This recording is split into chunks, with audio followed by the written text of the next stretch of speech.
Sí, eso es. Estoy un poco decepcionada porque me gusta mucho este canal, disfruto mucho y remo muy bien.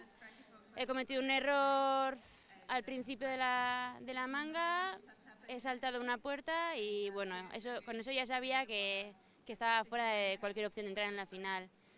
Bueno, ha sido una pena porque sabía que lo podía hacer bien y no ha salido y además de esta manera, así que bueno, ahora a dar la vuelta. Sí, es una pena quedarse fuera de la final por 7 centésimas.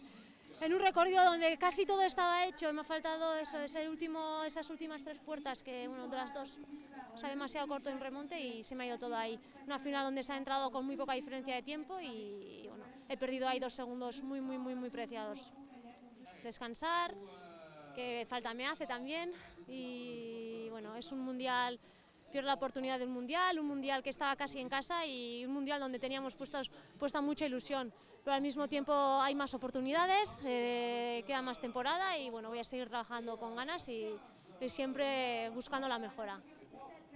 Et elle a manqué sa rotation, elle a manqué la rotation qui lui permettait de remettre sa pointe avant vers le haut pour prendre convenablement cette vague à surf. Et donc le 50 de pénalité là au niveau de la porte 7 lui enlève toute chance de figurer parmi les 10 pour rentrer en finale.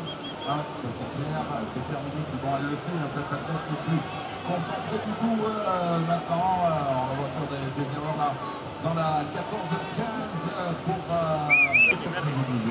Et c'est dur parce que les athlètes s'entraînent voilà, de nombreuses années, une fois, 2 fois par jour pour ce jour-là, pour The Day. Et puis voilà, ça part à la faute dès le début du parcours, donc c'est vraiment une grosse déception qu'il va falloir analyser pour repartir ensuite à l'entraînement. Son bateau, voilà, avec une grande fréquence, Maya Monteiro, c'est une des stars du kayak également.